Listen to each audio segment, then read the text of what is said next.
You're aware. Thanks. And now it's my pleasure to introduce Lorraine Dusky.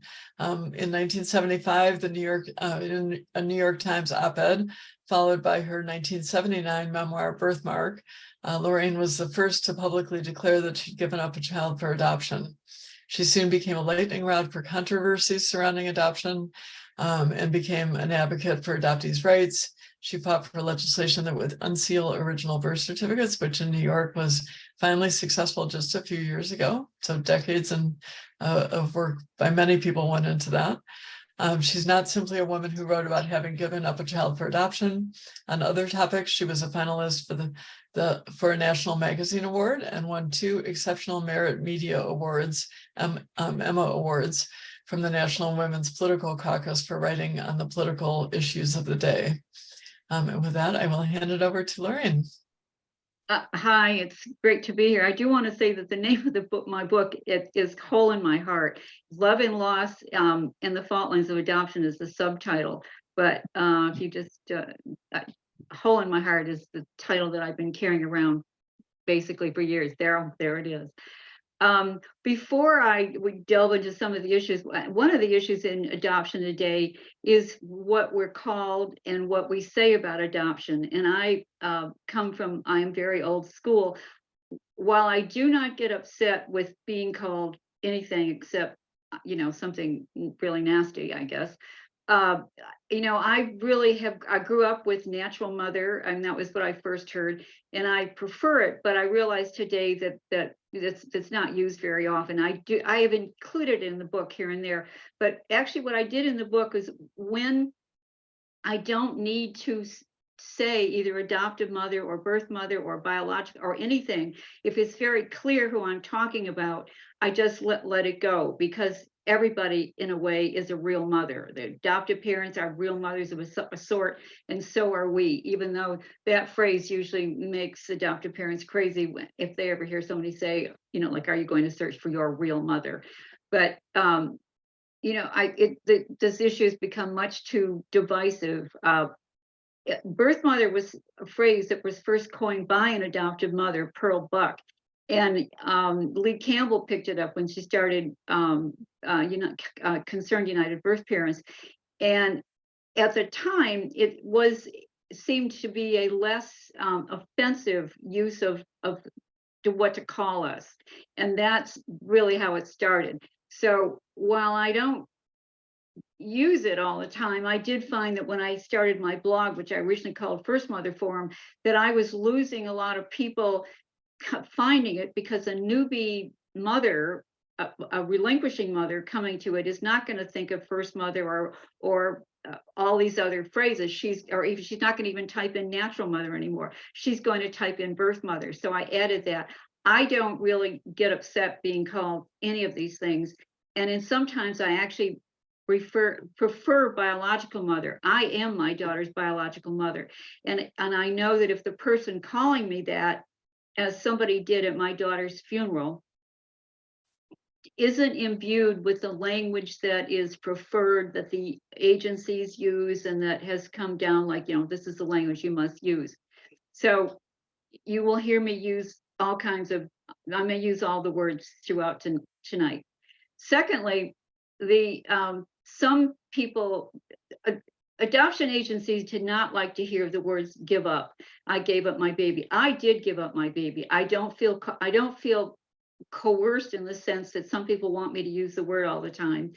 I was not in high school. I was a year out of college when all of this happened to me, and I feel like, although a part of me says I didn't feel like I had a real choice, I also don't feel, by saying I had no choice, it takes away any kind of agency or strength that I feel about myself. And so I don't, I use give up because I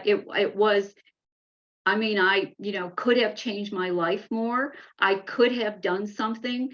I didn't. I felt pressure by the father, who was a Catholic married man who basically left his wife too late to save our child. But it doesn't feel comfortable to say, you know, I use give up, I use relinquished. Relinquished in legal terms today usually refers to women like myself who do give up their babies. See what I mean? I'm trying to explain it with using the words give up. Surrendered is usually word used for people who are where their children are taken away by the state. Those are the way, I don't know if they're officially legal terms, but that is the way um, the legalese uses those words. So when I use give up, I do know that there is some pushback, but I actually feel that that's been pushed by the adoption agencies because they don't like to hear the starkness of those words. They want to make it feel like we all had big choices and that, you know, young people have a choice and they make an adoption plan. People who need to relinquish their children usually make as much as a plan as somebody who falls off an ocean liner in the middle of the ocean and decides what to do. Are they going to make a plan? Are they going to swim to the lifesaver? Are they going to swim to the boat? Are they going to try to save their life? So I really, really don't want to hear, you know, that people who are relinquishing children are, quote, making a plan. They usually don't have a lot of choices. And it's an act of desperation to give up a child today, I think. And I think it's always been. I mean, when I hear somebody tell me, oh, you did a brave thing, as somebody did a couple of months to me who I just met at a party. And I said immediately, I wasn't brave. Brave would have been to change my life and figure out a way to keep my daughter. I was desperate and didn't feel like there was a reasonable way in 1966 to confront the shame, go home to my parents. I'd had plenty of grief from my mother in 1964 when I decided to take a job on a newspaper in another city and leave home and have an apartment. She stopped basically speaking to me, and when she did, it was all like, oh my God, you know, this is so terrible. None of your cousins have done this. You can't do this to me. And my father is the one who volunteered to drive me to Saginaw, Michigan. I was only going 90 miles away, but to her, it was kind of the end of the world. So when I did get pregnant in 1966, 2 years later, I did not feel like I could go home and tell her, you know, I'm pregnant and, you know, this is the story. So I stayed holed up in my apartment in Rochester, New York. I was offered a very good job within 6 months after going to a women's department on a newspaper in Saginaw, and ended up by February in the city room of the Rochester, New York newspaper, and I was the only woman there at the time. And that's where I fell in love with an older married man who was a political columnist, and you know, and then I had I got pregnant, and got pregnant, and was told by a doctor very early on that I wasn't pregnant and was put on birth control pills, which in the end had a drastic effect on my daughter, which nobody knew at the time. But my daughter, for those of you who haven't read the book, and I'm assuming a lot of you haven't, she had epilepsy, and she didn't have any seizures until she was 5 years old. So there was no, there didn't seem to be anything wrong with her until she was 5. Oddly enough, she had her first seizure when her adoptive mother, was having her first natural child, and she was in the hospital. I can't connect them because it happened, and there's, you know, but there was a lot. Maybe Jane was aware of some stress because she already knew she was adopted. She had an older adopted brother and was told by her parents from the time of language that she was adopted. Now, I know, but she was so young, she thought they were telling her that she was a doctor, and she didn't know how to tell them, like, why are you telling me I'm a doctor? But she did finally figure it out, that they weren't saying she was the doctor, but that she was adopted. And to go back to the birth control pills, only between the first edition of Hole in My Heart, which came out in 2015, and the second edition, has there been a lot of research that I can say quite convincingly that the birth control pills that I took, which are 3 to 5 times stronger than they are today in terms of hormone dose, were the cause of her epilepsy. One of the things that hormones do is leach B6, vitamin B6 out of the body. And one of the treatments for epilepsy, especially if they're very young, are high doses of B6. So to my mind, there's obviously a connection, and there will never be a definitive study on this, because to do this, they would have to give women birth control pills and then see if the children had epilepsy. Obviously, that's never going to happen. But so, you know, I mean, does it add to my guilt? Yes and no. I mean, I didn't know what I thought the doctor told me I wasn't pregnant. I did not have the normal signs that I'm pregnant, and I didn't really know I was pregnant till I was about 4 months along. And by then I'd been taking those pills for about 3.5 months. So that was probably the cause of her seizures. She had to take Depakote and Depakote, which is pretty strong medicine, from the time she was very young, because they did control the seizures. So one of the things that I've been aware of lately is well, I've known this all along, but the Dobbs decision, in which Alito wrote footnote 46, in which he talks about women giving up their babies today. Actually, I don't know what word he uses. I don't have it in front of me right now. Do not have to worry about the fact that their children won't be taken care of, because in the same footnote, it goes on to say that in 2012, there were something like 1 million parents waiting to adopt babies. So basically, he's saying, you know, the problem will be solved of all these babies, and it also implies that the mothers will be relieved from the burdens of parenting, which is what a phrase that Amy Coney Barrett used during the hearing.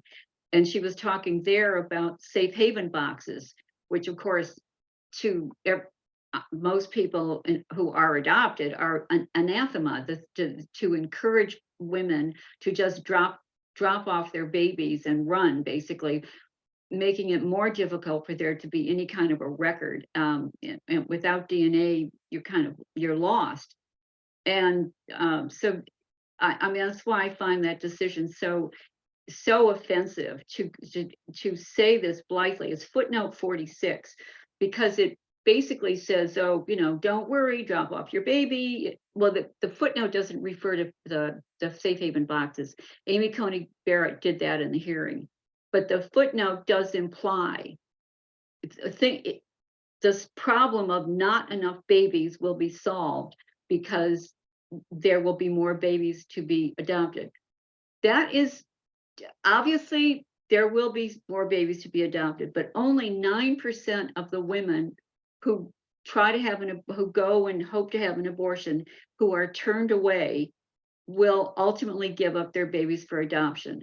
The bad news is that those women are more likely to continue to stay in the relationship with the partner, and there's more violence on the women who give up their babies. There's usually increased poverty, and within 5 years, a great many of them are living alone without any support from their family or the partner or the father of the child. So it's not very positive for mother or child in this case. And in terms of the women who do give up their children, I mean, all the memoirs, and you know, I'm a living testament to the fact of the continuing grief that pervades your life. You do make a new life for yourself in a way. The pain, the immediate pain and grief does abate somewhat, but you don't make that life without that baby being always, I mean, I'm getting chills saying this, always kind of present in your life. You don't, I mean, it's, and anything can set it off, you know, a child or an adult, her age, that might, I'm blonde, this blonde that might have some faint characteristic, and immediately you go like, well, how is my daughter? How is my son? And or I mean, but forsythia was in bloom when my daughter was born, and I remember being driven to the hospital, and there was this wall of forsythia. So forsythia to me is no longer, it doesn't make me sad, but it always reminds me of my daughter. I don't have a forsythia bush now, but I actually planted one at my other house. I haven't put one in since we moved, because it was somehow she was born April 5th. So it was, that flower is just some of her, but there's so many things that remind you constantly of this thing happening. I mean, one of the things that continues to happen to me, if people don't know me, is the question, do you have any children? So I stand there thinking, oh my God, do I say yes? Do I say she died? Do I say no? I mean, obviously today I don't say no anymore, but then I have to say, I mean, it's not fair to say, yes, I had a daughter. If I say she died, then there's that. If I say I gave her up for adoption, the whole conversation is shifted, because everybody instinctively knows this is not a good thing. It's not normal that you endured some kind of pain, that the whole, as a friend of mine put it, the music in the room stops, and it does. So I think being out as much as I am, it makes it easier, because excuse me, I'm going to take some water, because I'm probably not going to be hit with that question. But if I am, I find in some cases I will then be peppered with one question after another, like, how did this happen? I mean, how did you feel? And what did you do? And it goes, and so suddenly there's a 20-minute dialogue that I don't want to have. Long ago, I learned from Florence Fisher, whom if you're not familiar with, everybody should be in adoption. She's really the person who was the spark plug behind the modern adoption reform movement, and she's who got me into it after I read about it in the New York Times. Oh my God, I don't know why my throat is so bad. Excuse me again. I know this is really big. It's my coffee mug. She's the one who got me involved. I always knew I wanted to find my daughter, but one day I opened up the New York Times, and there was a story about Florence, about being in a car accident, and thinking, oh my God, I'm going to die if I die, I will never know who my mother was. And she had started this organization called the Adoptees Liberty Movement Association. She lived in New York. So before, I was freelancing magazine articles by then. And before the day was over, I had written a proposal for Cosmopolitan magazine, which I was writing for about a bunch of different topics. And but I didn't reveal my own involvement in this proposal. Just, how him I am. I'm on top of what's current. And I went to see Florence. And she said she knew as soon as I got there that I was probably a mother. It was just by my demeanor. And even before I left, I told her. And that was in 72, probably. That was 1972.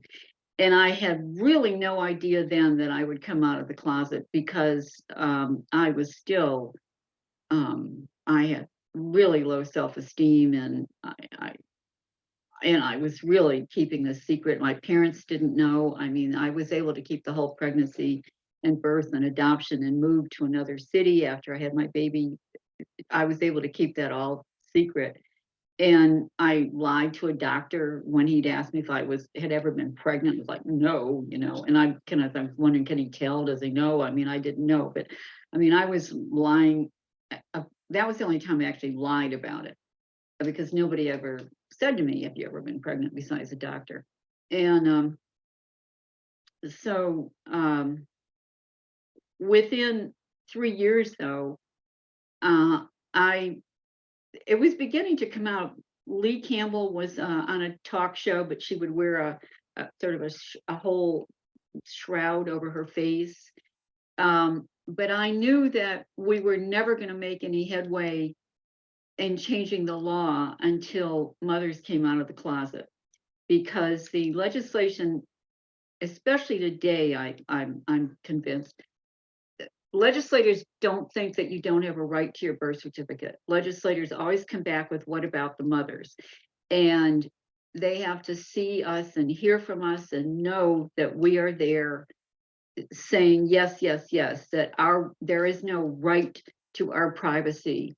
One of the things that Lee Campbell was able to achieve when she was on a national committee to come up with the new adoption law was to include the provision that birth mothers would also have the right to find out what happened to their children. It's worded in a much more sophisticated way than that, but that piece, that part of the legislation that they wrote, basically said that there was no constitutional right to the mother, in once she had a child, to her privacy, so that legally that would have covered all the lawsuits or anything like that. But legislators, they're not thinking that way. They're thinking that the adopted person's right is the same as the mother's right, when in fact that isn't true at all, because I've always known who I was. No one ever took that away from me. The state, in their utter lack of wisdom, decided that they would tell adopted people, you can't have your records. And so now, I mean, even now, even like the law went down in Georgia, it didn't pass, and it hinges not because on the mother, on the natural mother. They feel that somehow this is some kind of equal thing, when actually, when you do that, you take away the rights of the adopted person completely to have their records. So I think it's important that mothers get active, that they work with the adoptee groups who should be leading the fight, because these legislators will listen to them, and then they need to hear that there are women, lots of women, who want those records open and want to be found. Now, that brings me to another part, though, because I found that there are a lot of women, and there may be some of you who are here tonight who have been reunited, and you found a mother who didn't want to have a reunion. And it kind of blew me away when I first learned about that these women existed, but I can't deny it, because I read about them on Facebook, and I read about the pain that the adoptees feel, and it just breaks my heart, because it has to be another rejection, and it is, to me, it seems like unbearable that someone has to endure that again. But I know it's true. I'm going to read a little section about that from the book, because the book is not just my story. My whole background is journalism, and I didn't want to just write my story.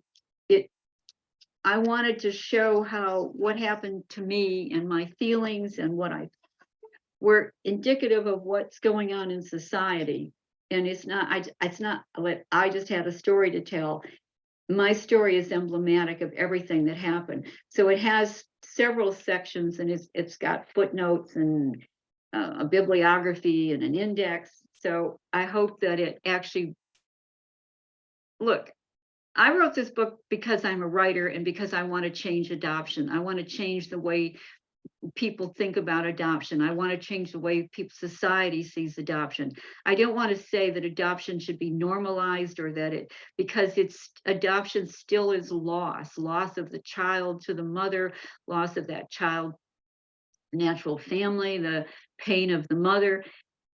It should be rare. It shouldn't happen to children. I mean, Jean Strauss, who some of you know from her own writings and book as an adoptee, she was in the hospital and she did have an abortion.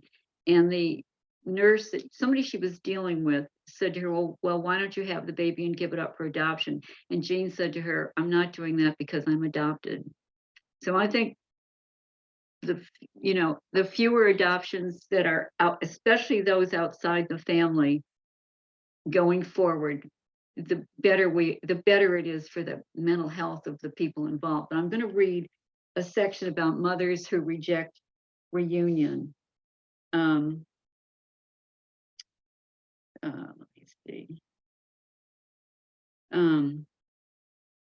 Besides the debatable differences on the grief scale for those involved in open adoption versus closed adoption, there is a second issue: what happens later? And that requires looking at the impact of the shame, humiliation, grief, and gossip, and the subsequent secrecy that surrounded the mothers who relinquished their children decades ago. For months, these women, some of them high school teenagers, hid their growing bellies from the outside world.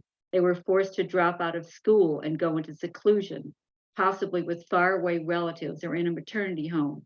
Some were even committed to psychiatric institutions, all to shelter their families from the ignominy of the unwed and unwanted pregnancy.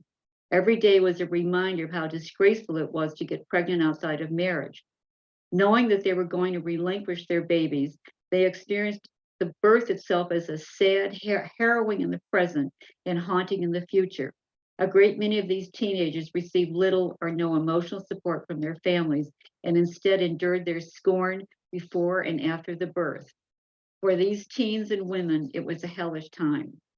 Then these young mothers, still aching for their babies with the love hormone, oxytocin, running rampant in their bodies, were told to forget the whole experience. Social workers said it. So did priests, nuns, ministers, rabbis, and doctors. Some women were told their babies died, while others were told they were supposed to think of their child as dead. The mantra women in closed adoptions heard was forget, forget. They were supposed to move on with their lives and not grieve openly. The only one is allowed, the way one is allowed to grieve in any other catastrophic loss.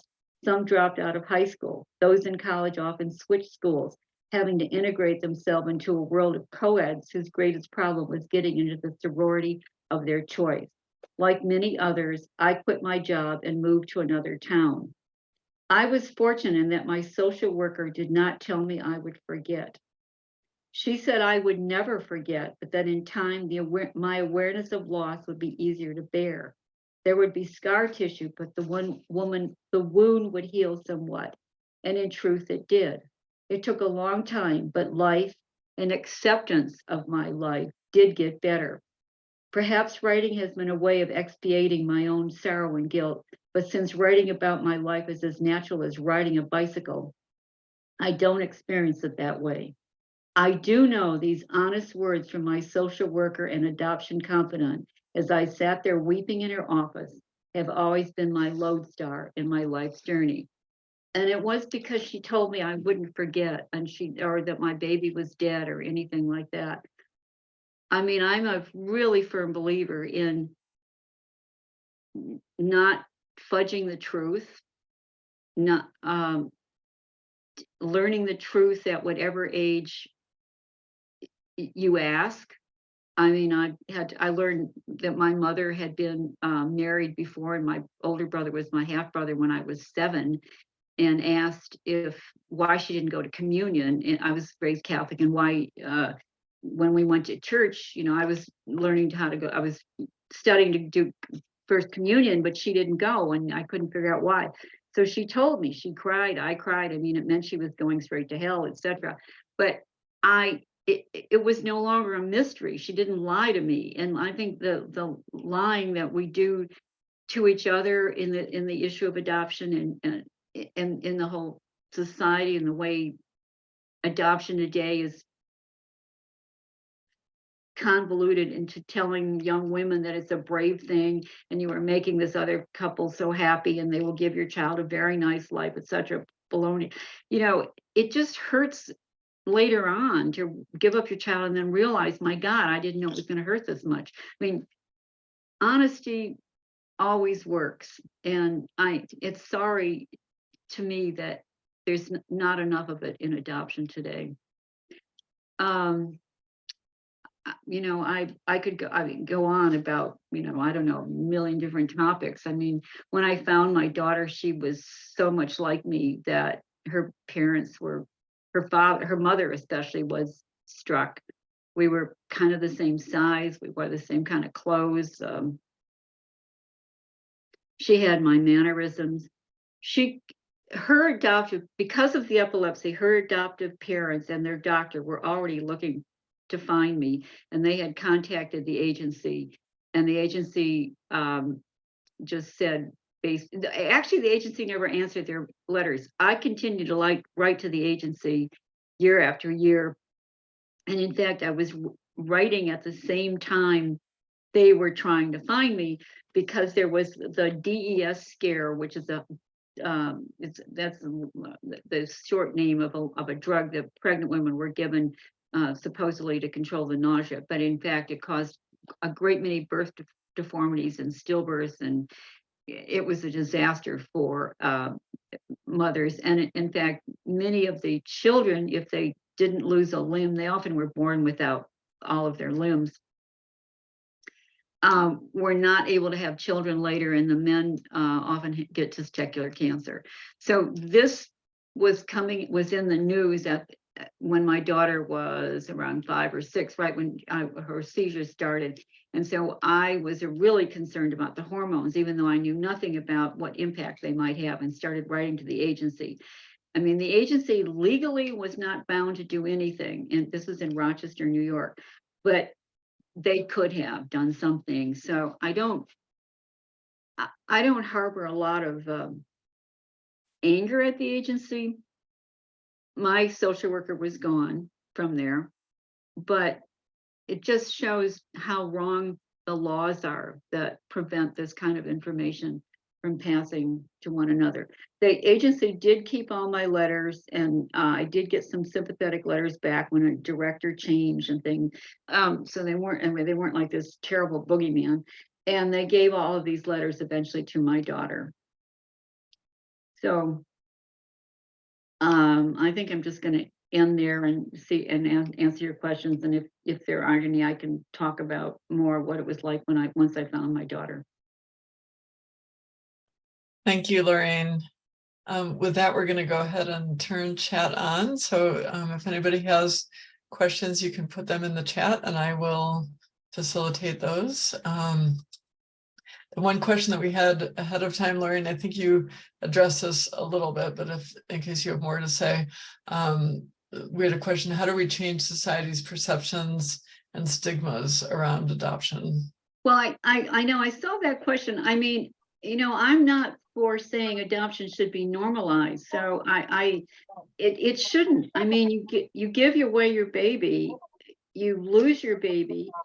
It's not a natural thing that happens. So I don't know what that one means by stigma. It is never going to be normal unless you're just it's only normal with a group of other people who are involved in this, but it shouldn't be normal in society. It shouldn't be accepted like it's another way to build a family. It is in a sense, but it shouldn't be this it's not the same as growing up in a natural family. One of the things this reminds me of, but my daughter lived with us for summers in high school and after, and she came up the steps to my husband and I both had offices. He's a writer also on the second floor, and the steps led right into his office, kind of up there at the top of the stairway. And she came up one day and he turned to her and he said, you come up the steps just like Lorraine or your mother. I don't know what he said. And Jane said to me later, that is when I knew I was home. And I come from a family of pretty heavy footers. And I am pretty sure that what Jane heard at home was, Jane, why can't you walk more softly? I mean, why are you making so much noise? Jane, Jane, Jane. And so I think that those kind of things happen, and there's no reason to make it normalized. What I would like to do is make adoptees searching and reunions normalized. And I can't say that I am in favor of adoption when it can be prevented, or if it must be, if there can be kinship fostering is really the best way to go. Lorraine, one of the things I was struck by in your book was a lot of the early history of the adoption reform movement. My involvement started 10 or 15 years after years, but the movement was still pretty young. I searched in the mid 1980s.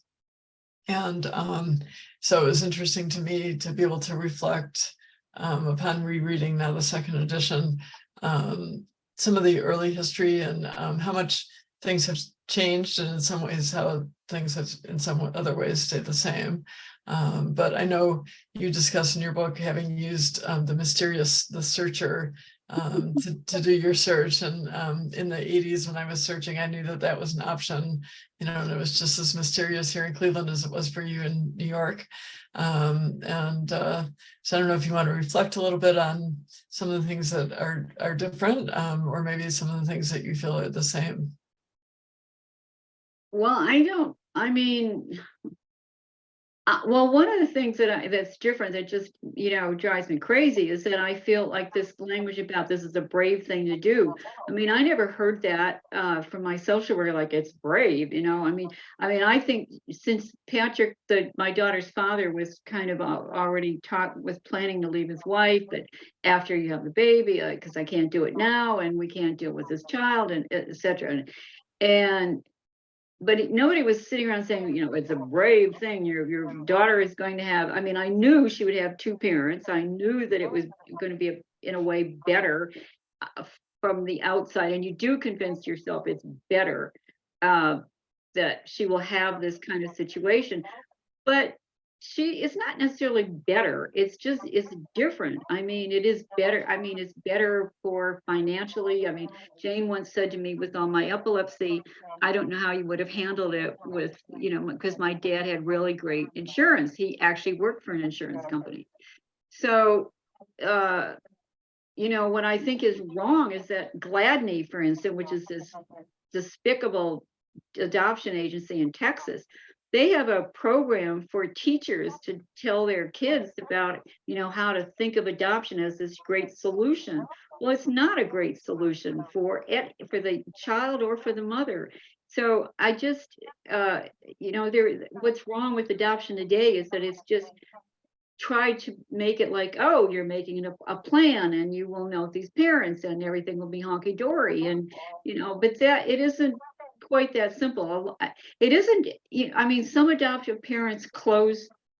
First of all, once you sign the relinquishment papers and the adoptive parents have the baby, they are in charge. And how much openness continues depends a great deal on how much they are willing to handle the ups and downs and the emotional upheaval that it probably causes.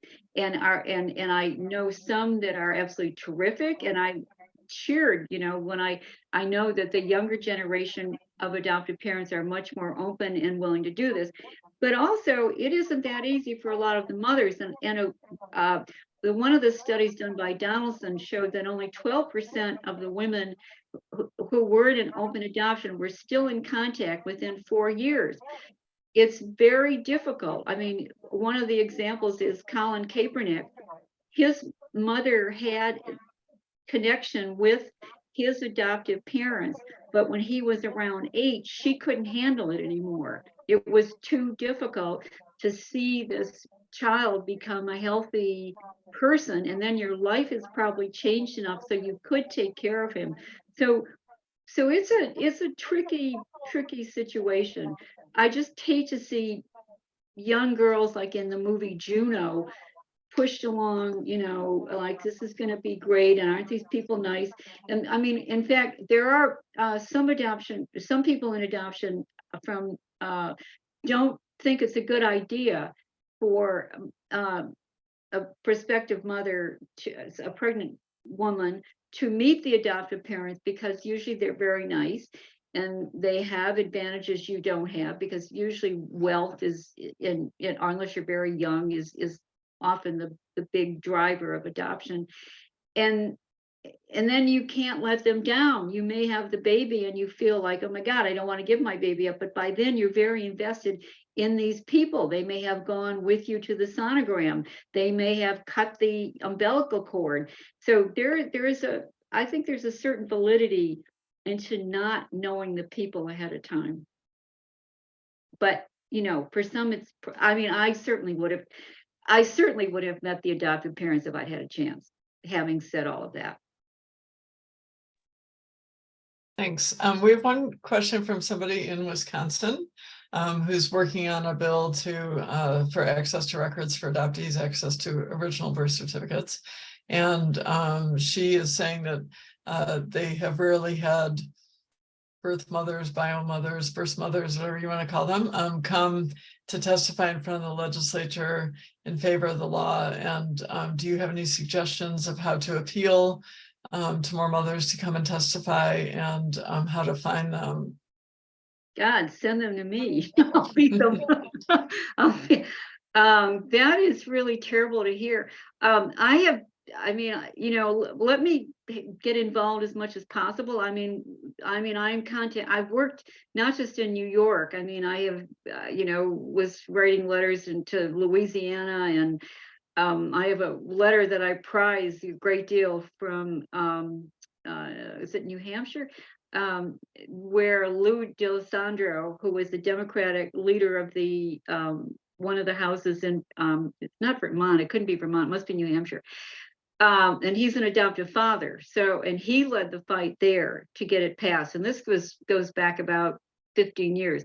And I have a letter from one of the legislators saying that probably my letter was influential in, making the bill happen there. So that's one of my prized possessions, in fact. So get in touch with me, and I will do what I can. And I wouldn't say I have an army of birth mothers, but I can try to stir the pot and find some more for you. I don't know, this, Betsy, but my daughter was one of the adoptees who gave up a child for adoption also. And I felt like such a complete failure at the time. This happened at a period when we were not talking to one another. I mean, we were reunited in 1981. She spent summers with us. She lived with us for a while. Besides the summer, it went on and on and on. But there were always hiccups, and I would say, and somehow, she would just be gone. I think some of it had to do with the fact that she was living near her adoptive parents, and the daughter that she had when she was married lived with them for a while, because they kind of raised her, and then she would spend weekends with Jane. It was very complicated. And Jane got pregnant before that, when we were not talking. And then I called her on her birthday, and the daughter had been born 2 days before that. And that is actually when I found out. And I tried, and he was willing to take the child and raise her with his mother, but Jane wouldn't hear of it. And I did try to convince her, but then I had to not say it, not to let him do that. But then I had to not say anything, because I didn't want to alienate her again from me. So she had a child, and I found that to be one of the saddest aspects of adoption. But the one statistic I found is that adoptees are 7 times more likely to have a child and give it up for adoption than the general population. So I find that the saddest statistic of all.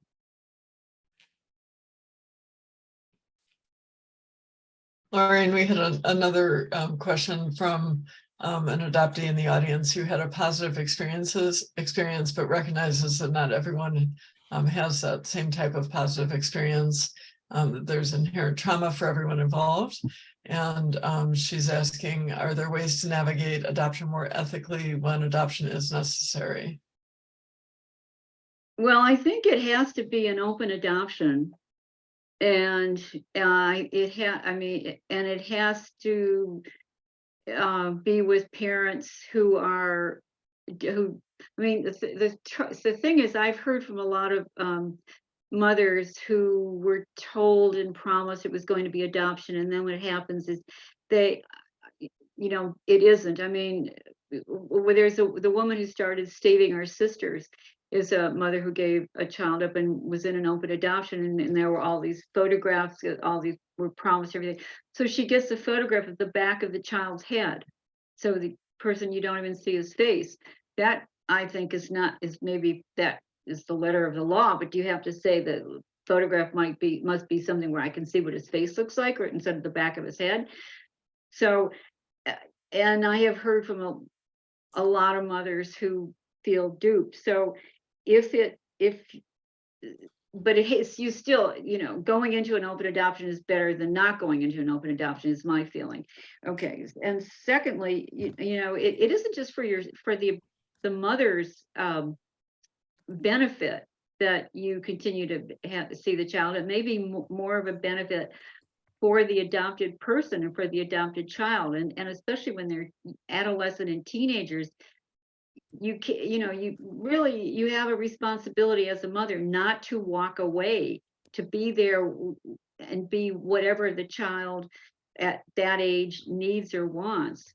So to make it a better experience, it requires both parties, both sides, to be open and not lie about, and for mothers not to say this is too difficult, but to continue to hang in there, and for adoptive parents not to say, oh, it's too wrenching, and when he comes back to me he cries too much, or he's more unruly. All of these things I think happen, but it's necessary to walk that tightrope if you're going to do it, because that is the reality. I mean, I see Lori Holden is over there, and she's got a book coming out, and she has a sentence in the book that just blew me away, and which I read. Love does not make up for all of this. I mean, adoptive parents, I've written letters, and I just talk about the need to know, and there have been letters in the paper back saying, oh, how dare you say that, Miss Dusky, blah, blah, blah. Love is, I love my child, this, and then it's enough. And then, and I've never said that it's a replacement or something, but, so, I think there's a lot more memoirs out there now from birth mothers, and I think that's a good thing. There's more people speaking out about it. So what was the beginning of the question? I just think that openness and sticking with doing it the right way creates a positive experience, and nobody walking away. Thank you. Goes back to adoption being a lifelong process, so the openness needs to be a lifelong process. We have a few minutes left. Any last questions? I do have a question about Wisconsin. Have you made it? Has the person in Wisconsin made it well known, or are there any groups in Wisconsin? There must be some way to find, because usually the legislators like to hear from people in the state, but they will read the letters from everywhere. So just really reach out. First of all, reach out to me, tomorrow or the next day or whatever.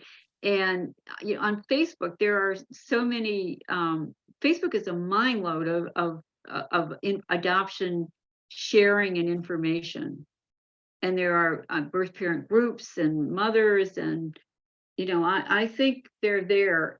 You just probably it's just not well known that.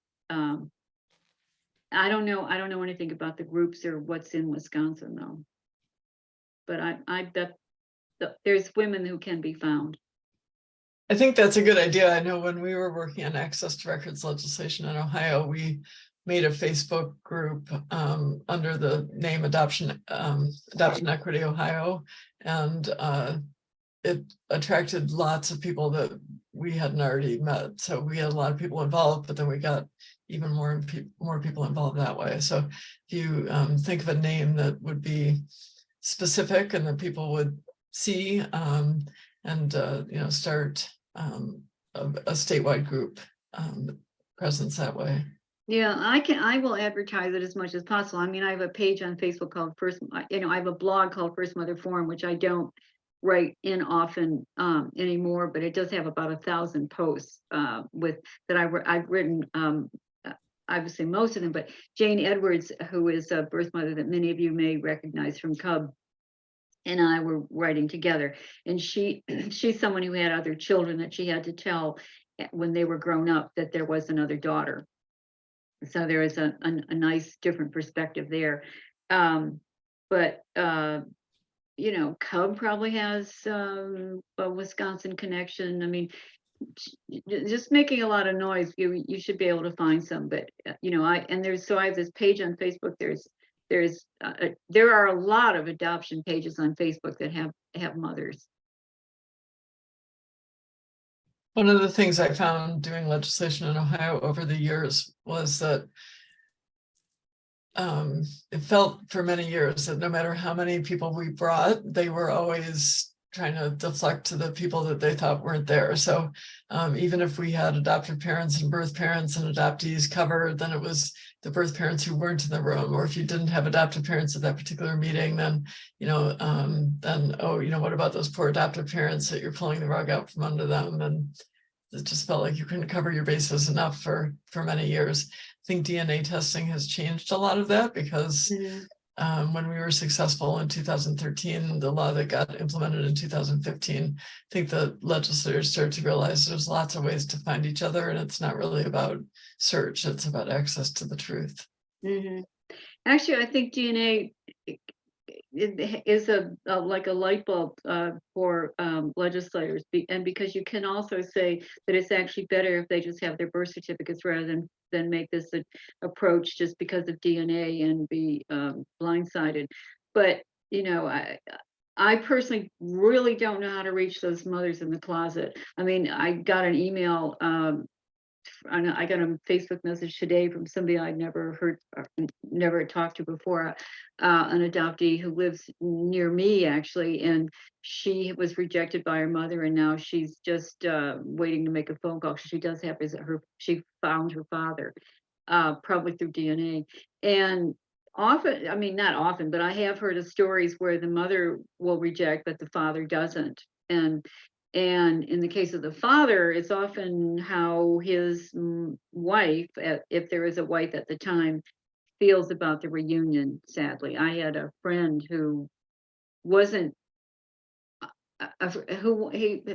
when he found out that he was a birth father, he was not surprised, but he never really knew for sure. But eventually the mother who had broken up with him years ago found the son, and the son, and they ended up at the same college, gone to the same college, majored in the same thing, and the thing that just surprised my friend was that they both smoked Kent cigarettes, which was not a popular cigarette even then. And so birth fathers also can be very receptive and happy to be found. Surprisingly, I think, because that birth fathers have been the ones who have attacked me the most. Oh, well, they don't say they're birth fathers. They just come at me with a verbal machete, and they don't seem to be involved in adoption.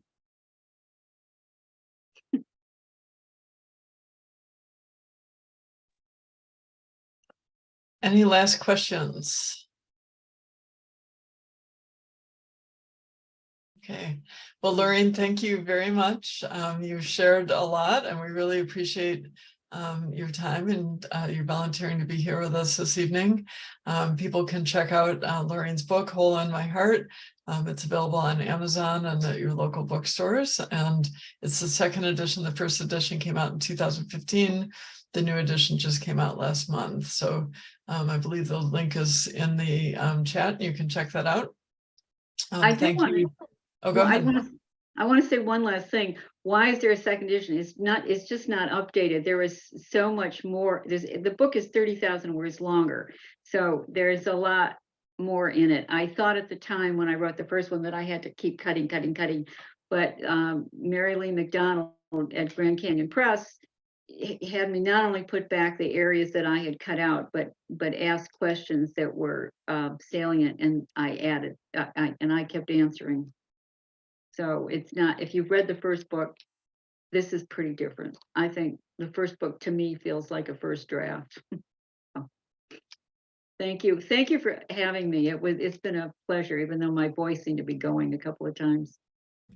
Thank you. Well, we really appreciate having you. And thank you to Ty for putting the links in the chat. And if you do have a moment to do the program evaluation for this evening, you can see that there.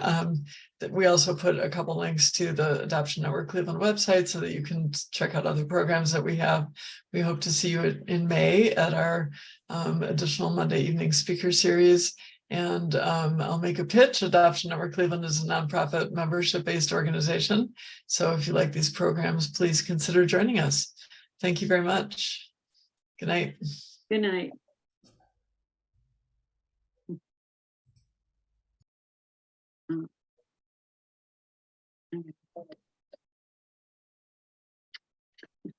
You can